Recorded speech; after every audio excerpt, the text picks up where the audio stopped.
Bonjour tout le monde, j'espère que vous allez bien. Je reviens vers vous aujourd'hui avec un autre webinaire.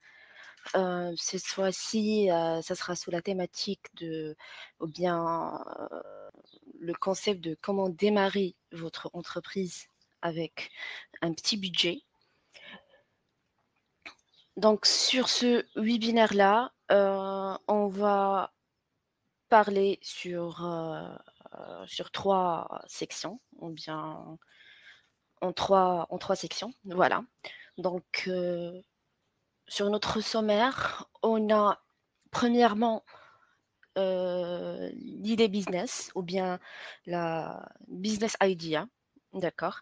Donc, j'aimerais bien détailler un peu et expliquer davantage comment on peut déterminer une idée pour un business. Par la suite, on va voir tout ce qui est steps ou bien les étapes à suivre pour créer une société ou bien pour lancer une entreprise. Et par la suite, ce qu'on pourra utiliser comme outil pour bien créer et bien définir une structure et une société. Alors, vous souhaitez créer votre entreprise, mais n'avez pas encore trouvé l'idée. C'est une chose qui est très commune. La plupart des gens, ils savent pas quoi faire exactement comme idée ou bien comme concept du business. Il y en a plusieurs personnes qui souhaitent être des entrepreneurs, mais ils n'ont pas encore trouvé ce qu'ils doivent faire comme société, comme idée. Donc, pour cette occasion-là, pourquoi je voulais détailler ce que vous pouvez faire, à quoi vous devez réfléchir pour déterminer votre idée du business. Voilà. Donc, déjà, saviez-vous qu'une seule personne sur 3 au monde, il serait prête à abandonner son emploi pour devenir son propre patron? Voilà. Hem, donc pour cette raison, on va voir ensemble comment trouver une bonne idée de création d'entreprise et pourquoi vous devez avoir une bonne idée d'entreprise. Déjà, premièrement, c'est vraiment parmi les clés les plus pertinentes pour être pleinement opérationnel, dès le lancement de votre société. Bien évidemment, cela, ne demande pas que cela, vous devez également avoir les compétences pour gérer votre entreprise en local et en ligne et la faire connaître. On est bien d'accord.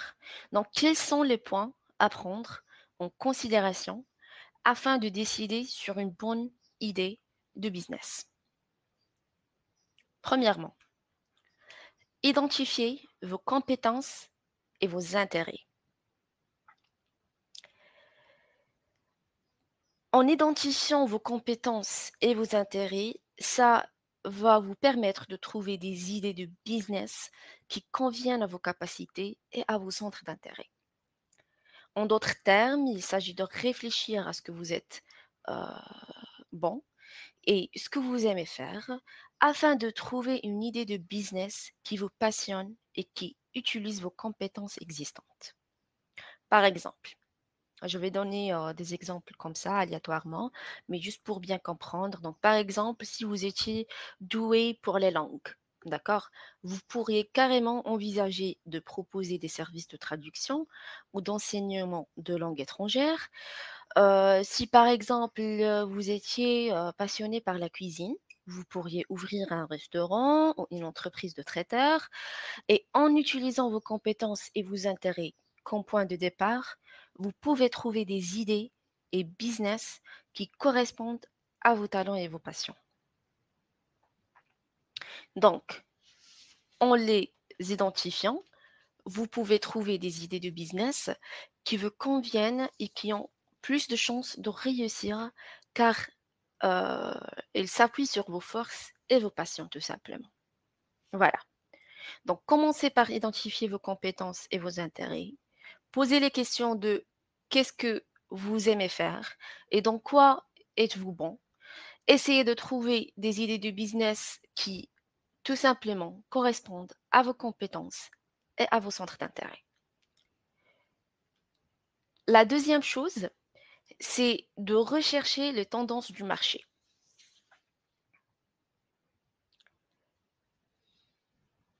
Donc, rechercher les tendances du marché et les besoins non satisfaits pour trouver des idées de business qui répondent à une demande qui est déjà existante ou bien émergente.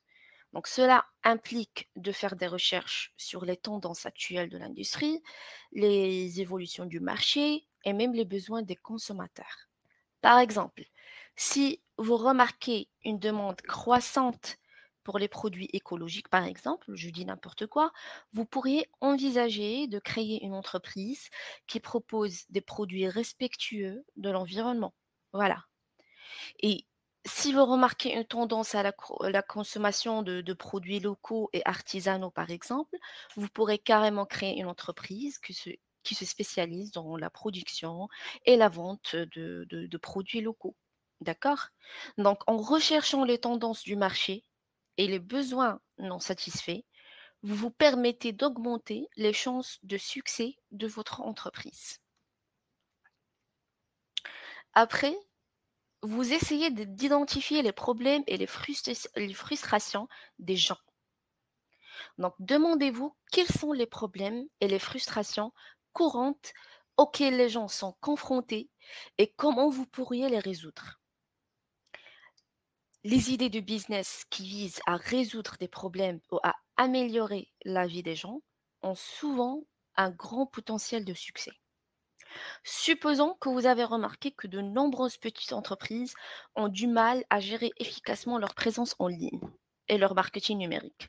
Donc, vous pourriez tout simplement créer une entreprise qui propose des services de marketing numérique pour les petites entreprises. Et votre entreprise pourrait offrir une gamme de services tels que la création de sites web, la gestion des réseaux sociaux, la publicité en ligne, le référencement, etc. Donc, vous pourriez également offrir des conseils et une formation pour aider les propriétaires de petites entreprises à mieux comprendre le marketing numérique et à gérer leur propre campagne. Et en résolvant ce problème courant pour les petites entreprises, vous pouvez créer une entreprise rentable et utile pour les entrepreneurs qui ont besoin d'aide pour se développer en ligne. Donc ça, c'était un exemple entre parenthèses. Alors, par la suite, ce que vraiment je conseille que vous faites, c'est d'étudier la concurrence. Donc, étudier la concurrence pour trouver des idées de business qui se démarquent et qui répondent à des besoins non satisfaits. Vous pouvez même effectuer une analyse de la concurrence pour voir ce que les autres entreprises proposent et comment vous pouvez offrir quelque chose de différent et de meilleur. D'accord? Donc, observez la concurrence et voyez si vous pouvez trouver une niche non exploitée. Vous pouvez même trouver des idées en améliorant le produit ou bien même des services existants, en proposant une nouvelle approche ou en offrant quelque chose de différent. Voilà. Par exemple, si vous souhaitez créer une entreprise de livraison de nourriture à domicile, vous pouvez étudier les autres entreprises de livraison de nourriture existantes pour voir comment pouvez-vous différencier. Vous pourriez proposer des options de menu unique, des délais de livraison plus courts, machin, machin. Donc cela, ça va vous permettre de vous démarquer de la concurrence et d'attirer de nouveaux clients.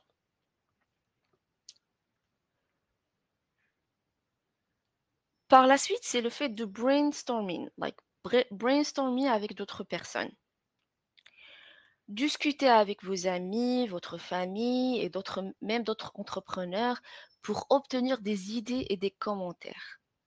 Vous pouvez également rejoindre des groupes de réseautage et des communautés d'entrepreneurs pour partager vos idées et obtenir des conseils. Par exemple, vous pouvez organiser des séances de brainstorming avec des amis ou des collègues pour générer des idées de business supplémentaires ou bien même pour discuter des points forts et des faiblesses de votre idée existante. Et en discutant avec d'autres personnes, vous pouvez obtenir des perspectives différentes et des feedbacks constructifs pour améliorer votre idée de business avant de la lancer. Et cela pour vous aider à éviter les erreurs coûteuses et améliorer votre stratégie globale pour augmenter les chances de réussite de votre entreprise. Voilà, donc je pense que c'est très clair. Par la suite, ce qui est aussi euh, également essentiel, c'est d'évaluer la faisabilité de votre idée. Une fois que vous avez une idée de business, évaluez sa faisabilité en effectuant une étude de marché et en élaborant un plan d'affaires. Vérifiez si votre idée vraiment répond aux besoins du marché et s'il est vraiment rentable et réalisable. Alors, donc une étude de marché, ça va vous permettre d'analyser les tendances du marché, les besoins des consommateurs, la taille du marché et même la concurrence. Donc, vous pouvez utiliser ces informations pour déterminer si votre idée de business est viable et si elle répond à un besoin réel sur le marché. Même un plan d'affaires, si on va parler sur un plan d'affaires, il va vous permettre de définir votre stratégie d'entreprise, votre plan de marketing et même vos besoins en financement et vos objectifs à long terme. Et cela va vous permettre de déterminer si elle a un potentiel de réussite et si elle est réalisable avec les ressources disponibles que vous avez. Ça va vous donner aussi, ou plutôt ça va vous aider à éviter les erreurs coûteuses et à mettre en place une stratégie solide pour réussir en affaires. Par la suite, la chose qui est aussi également importante, c'est d'être ouvert d'esprit. Gardez l'esprit ouvert et soyez prêt à explorer de nouvelles idées constamment. Ne vous limitez pas à une seule idée et soyez prêt à pivoter votre concept si nécessaire. Donc, il est important de garder un esprit ouvert parce qu'il est toujours fort possible que vos idées de business peuvent évoluer et changer au fil du temps en fonction des besoins du marché, des tendances et des commentaires des clients. Donc, il est essentiel de rester flexible et de s'adapter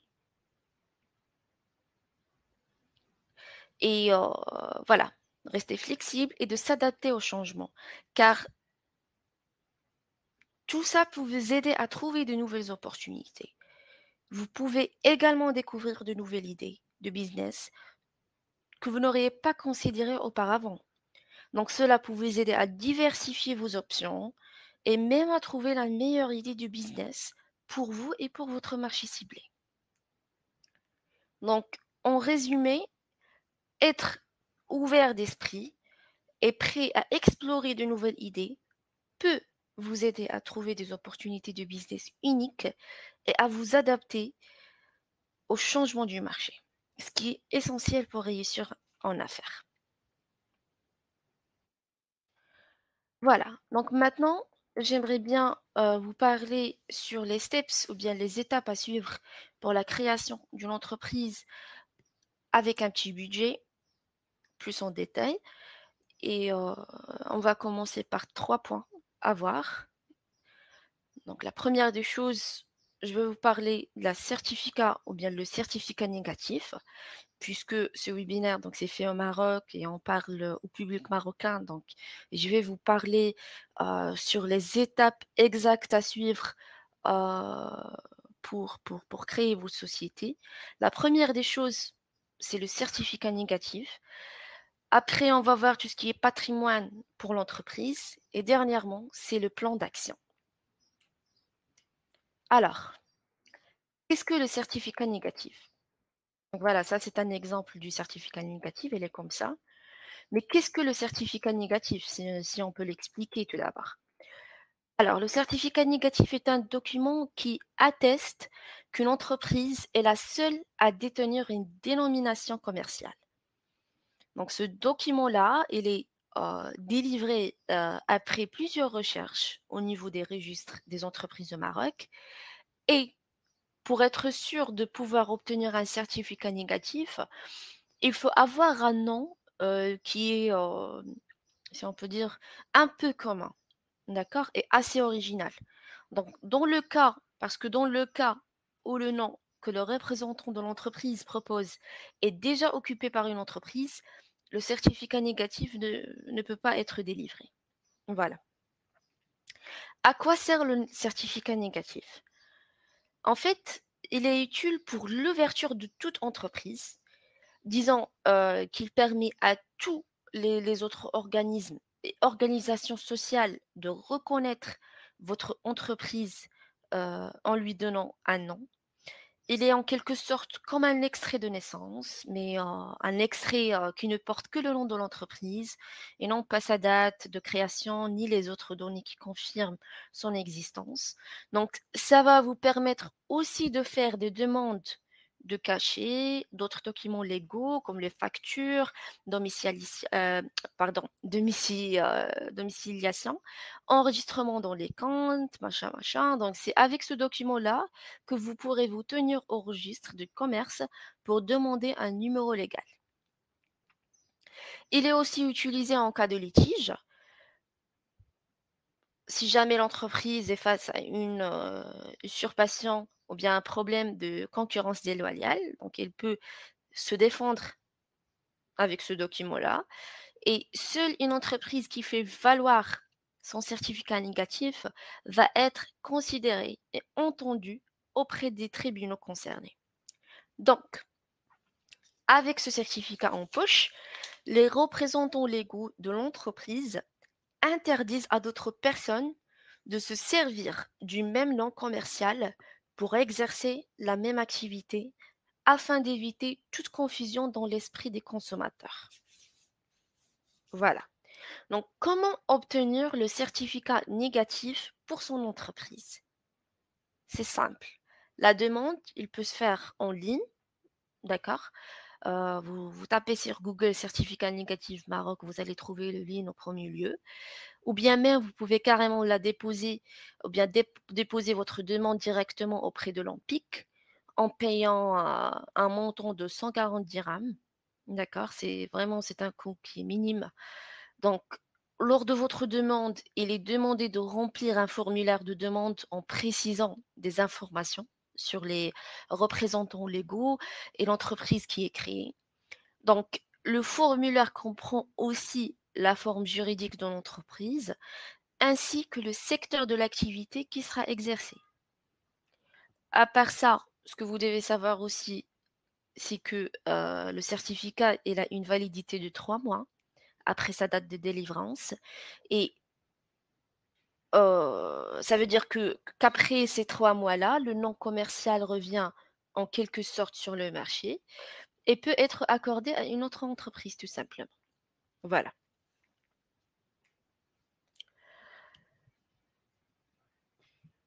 Pourquoi construire un patrimoine digital solide pour votre entreprise dès que possible? Après l'obtention de votre certificat négatif, pourquoi vous devez construire un patrimoine digital qui est solide pour votre entreprise le plus tôt possible? Je vous explique une chose. Ceux qui investissent dans leur patrimoine digital gagnent de l'argent, tout simplement. Ils misent sur l'avenir. Ils attirent de nouveaux clients. Ils se construisent des opportunités. Ils détectent les tendances de demain. Parce que avoir une présence digitale est devenu vraiment une chose qui est très cruciale pour la plupart des entreprises, quel que soit leur secteur d'activité. C'est devenu incontournable pour les entreprises qui souhaitent réussir dans l'environnement numérique actuel et cela leur permet d'être plus accessibles, plus visibles, plus crédibles et plus engagés auprès de leur clientèle. Il est essentiel pour une entreprise de considérer sa présence digitale dans sa stratégie de communication et de marketing. On commence par la charte graphique parce que pour moi personnellement, ou bien en général, si on peut dire, les 3 choses les plus importantes que vous devez avoir lors de votre commencement ou bien lors de la création de votre entreprise, c'est la charte graphique, le site web et vos pages sur les réseaux sociaux. En commençant par la charte graphique. Qu'est-ce que la charte graphique?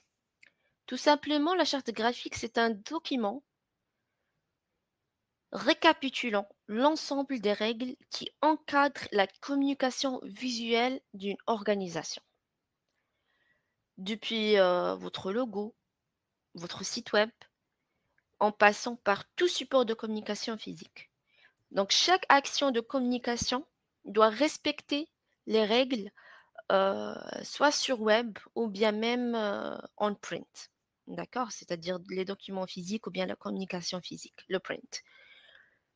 Donc, le rôle d'une charte graphique est de garantir une identité visuelle homogène qui distingue votre marque des autres et permet au client de l'identifier. À part ça, ce que vous devez savoir aussi, c'est que 65% de la population est dotée d'une mémoire visuelle. D'accord? Donc, comment définir une charte graphique pertinente afin de bien maîtriser l'image de votre entreprise sur le marché? Il existe deux types de chartes graphiques. Donc, on a la charte graphique web et la charte graphique print. Pour la charte graphique web qui concerne les supports de communication digitaux, euh, dans ce cas-là, on parle de tout ce qui est réseaux sociaux, sites web, newsletter, machin, machin, et aussi la charte graphique print. Et ça concerne les supports de communication physique, comme les plaquettes commerciales, les cartes de visite, flyers, d'accord? Donc, pour le moment, on va se concentrer sur, ou bien ce vraiment je conseille que vous faites, c'est de se concentrer sur la charte graphique web. D'accord? Tout ce qui est physique, il va venir par la suite. Mais le plus important pour le moment, c'est la digitalisation de votre société en ligne. Donc, la charte graphique web est plus importante et en préalable, euh, vraiment en préalable à sa construction. Comme ça, vous allez pouvoir définir précisément votre persona sur le web. Donc, c'est quoi vraiment les principaux éléments à définir pour une identité visuelle cohérente? On a tout ce qui est logo, les couleurs et la typographie, c'est-à-dire le caractère et la forme des mots. Voilà. Par la suite, le site web, bien sûr. Donc, un site web, il sert à présenter vos activités, vos produits, vos services. Et celui-ci permet d'améliorer la communication avec vos clients et vos clients potentiels aussi. C'est le moyen le plus efficace pour faire des publicités. Parce que la plupart passent du temps sur Internet. Donc vos clients, ils sont sûrement sur Internet, ils sont en ligne. Un site Internet vous permet d'être trouvé sur le moteur de recherche où 93% des expériences en ligne commencent. Ça va vous permettre d'inspirer confiance et de maîtriser votre communication en ligne. La majorité des gens n'ont pas confiance dans les entreprises sans site web. Ça, c'est très connu comme information. Aussi, ça va vous permettre de générer des prospects et de vous positionner comme un expert dans votre secteur d'activité et attirer plus de visiteurs.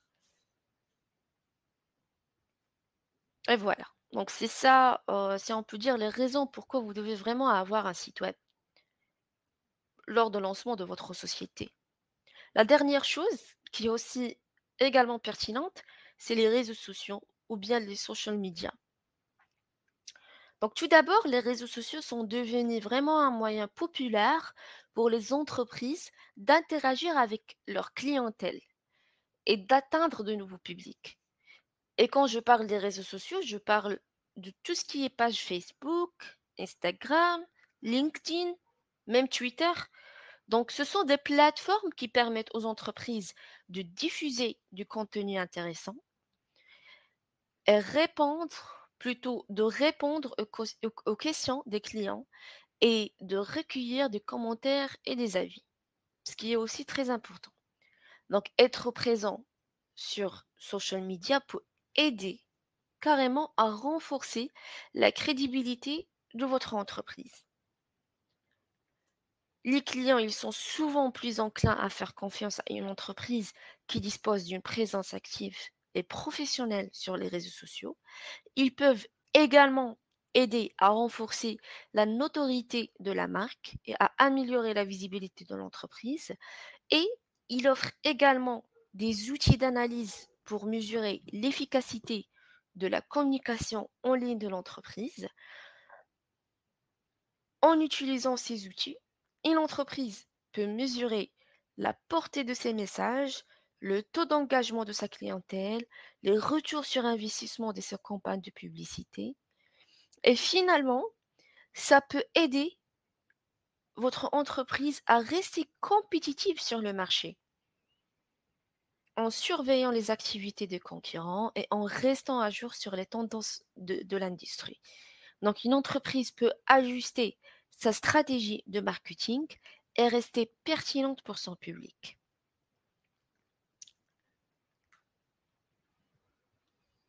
Donc, voilà. Maintenant, on parle sur le plan d'action. D'accord?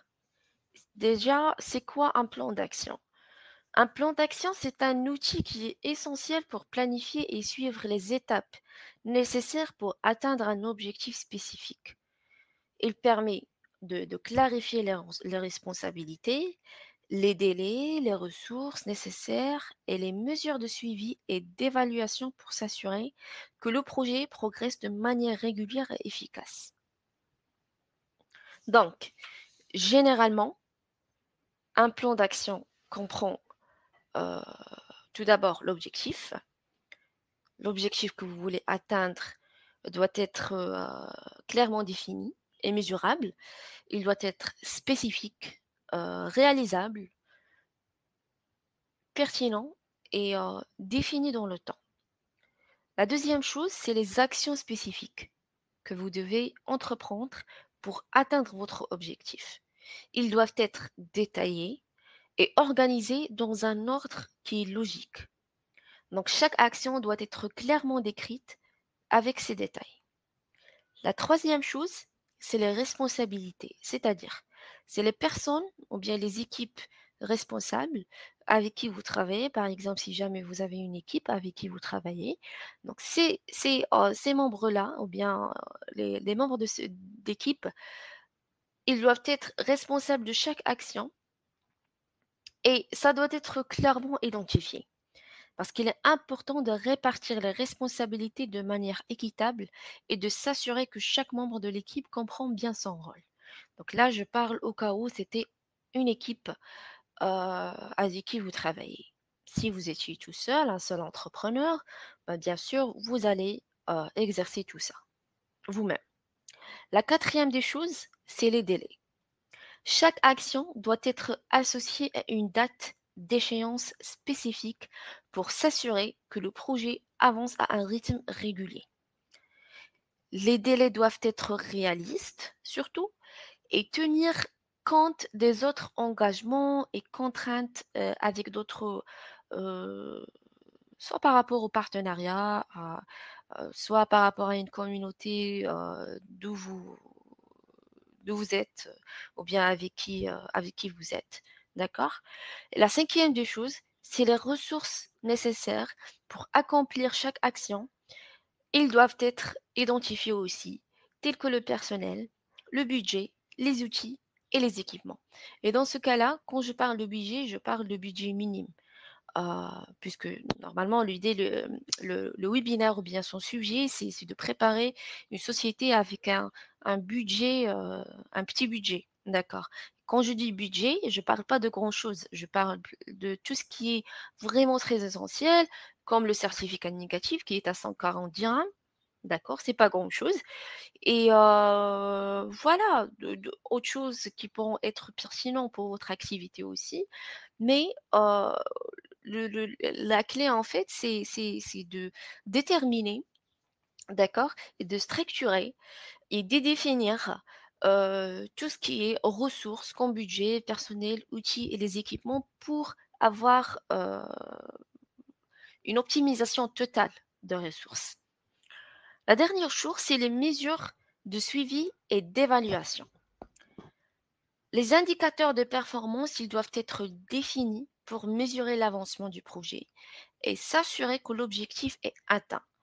Donc, les mesures de suivi et d'évaluation, ils doivent être révisées régulièrement pour s'assurer que le plan d'action est toujours efficace et adapté aux changements de circonstances.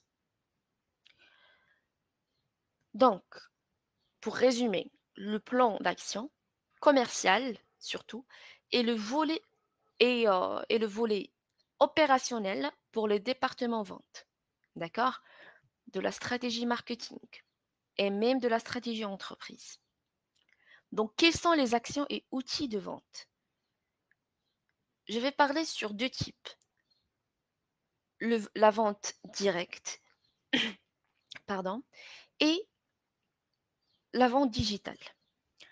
Donc, force de vente directe, ça va vous permettre, bien ça va vous aider à améliorer les compétences en technique de vente plus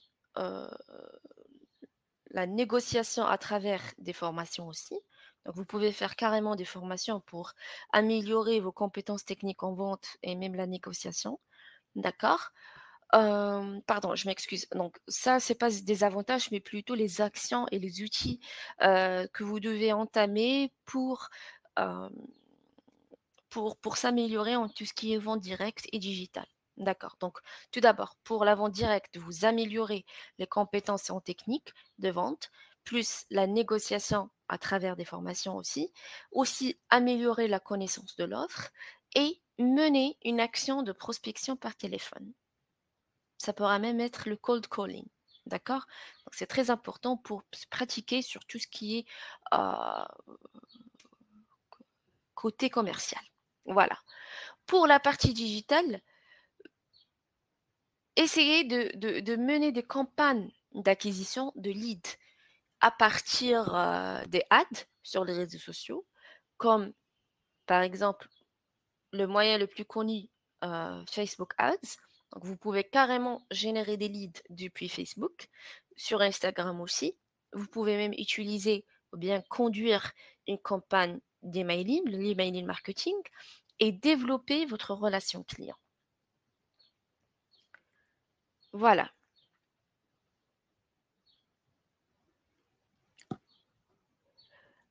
Par la suite, ou bien la dernière chose que j'aimerais bien vous montrer, c'est les outils gratuits que vous pouvez utiliser afin de créer votre société et afin d'avoir tout ce qu'il faut, tout ce qui est nécessaire pour commencer son activité.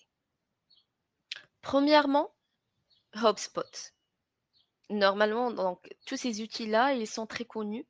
Je pense que vous allez être, déjà, familiarisé par un ou 2 ou bien même 3 de ces outils, d'accord? Donc la première, c'est HubSpot qui est gratuit.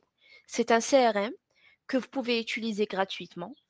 Il est connu pour son système de gestion de la relation client intégrée. Ça va vous permettre, de stocker toutes les informations relatives, à vos prospects et clients dans une seule base de données centralisée.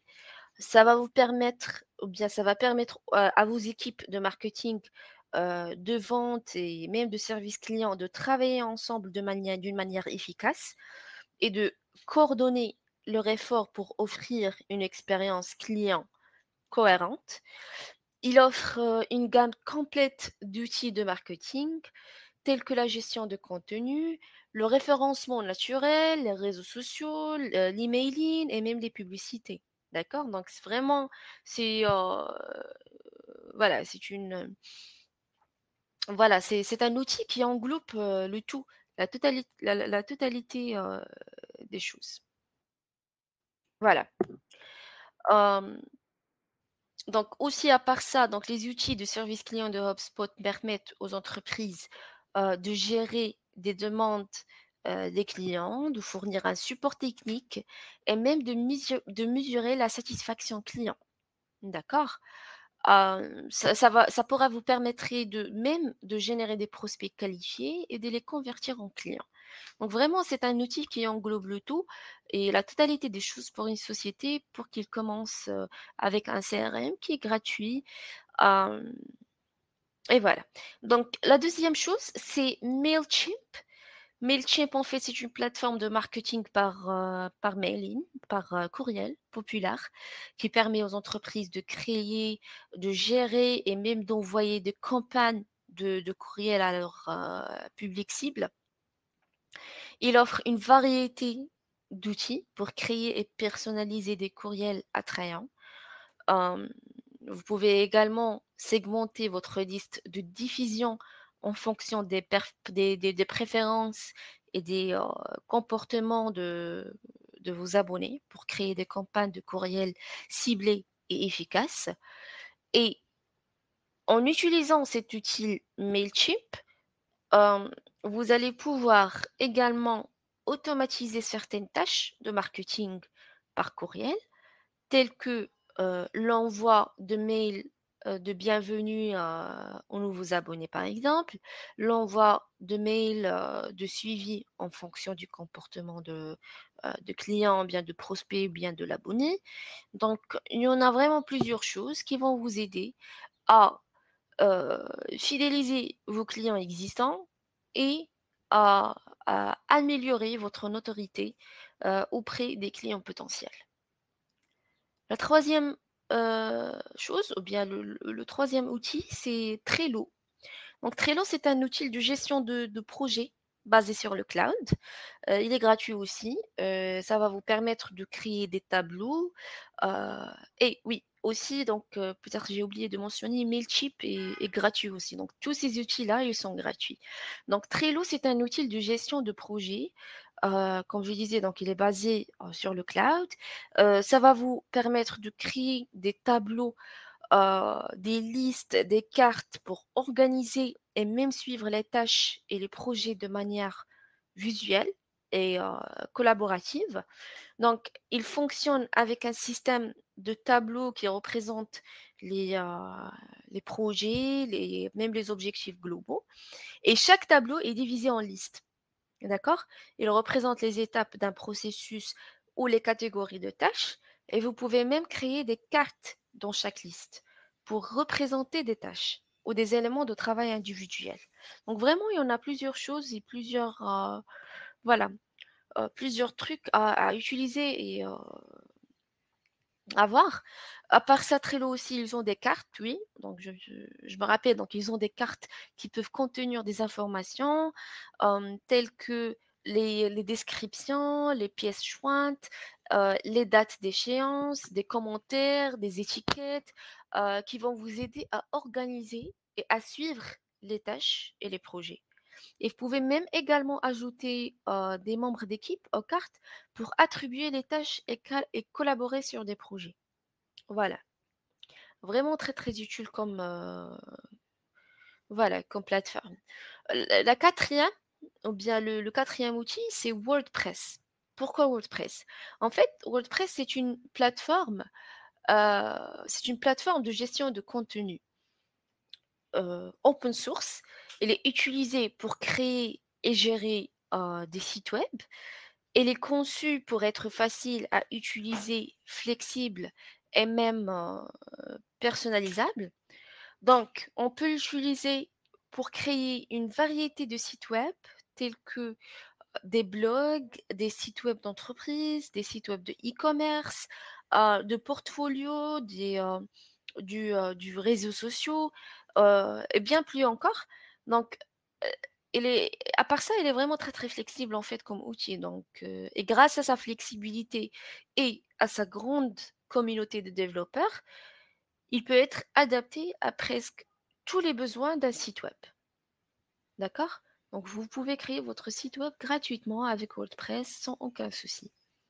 La dernière chose, c'est Canva.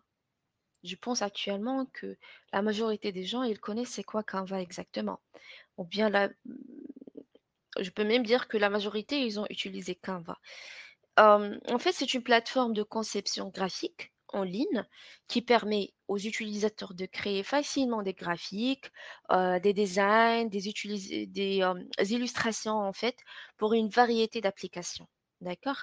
Comme les réseaux sociaux, les présentations, les publications imprimées, les publicités, D'accord? Comme je disais sur le dernier slide, quand j'ai parlé sur les ads, Facebook Ads et tout ce qui est email marketing, donc vous pouvez utiliser Canva pour créer vos ads, vos publicités et même tout ce qui est, photo pour l'email marketing sur Mailchimp, d'accord? Vous pouvez l'utiliser pour créer votre logo et tout ça parce qu'en fait Canva, il offre vraiment une vaste bibliothèque de modèles personnalisables, pour les designs les plus courants, d'accord? Tels que, les publications sur les réseaux sociaux comme je disais, même les cartes visites, d'accord? Vous pouvez les créer, sur Canva, les affiches, les flyers, tout en fait, tout ce qui concerne, la communication, soit digitale, soit même physique, que vous pouvez imprimer. Canva est la solution. Donc vous pouvez, également créer, vos propres designs, à partir de zéro, d'accord? Gratuitement, en utilisant les outils de conception de Canva, heu, tels que, en fait, vous allez trouver tout ce qui est images, les icônes, des éléments, des formes, des arrière-plans, des polices de caractères, vraiment trop de choses et beaucoup de choses qui vont être très intéressants pour vous, pour créer votre logo et tout ce qui est, voilà, heu, publicité pour vos réseaux sociaux, surtout pour Facebook, Instagram et tout ça. La chose qui est très, très pertinente. Voilà. Hem, c'est tout pour aujourd'hui, d'accord? J'espère, que j'ai pas vraiment parlé trop vite ou bien, j'étais claire, de ce que j'étais en train d'expliquer.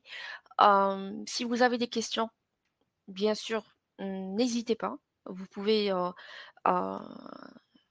je m'excuse, j'ai pas laissé, mon adresse mail, mais si vraiment ça vous intéresse, donc vous pouvez, me contacter sur, heu, o.elbewttal@b2bexchange.com par exemple.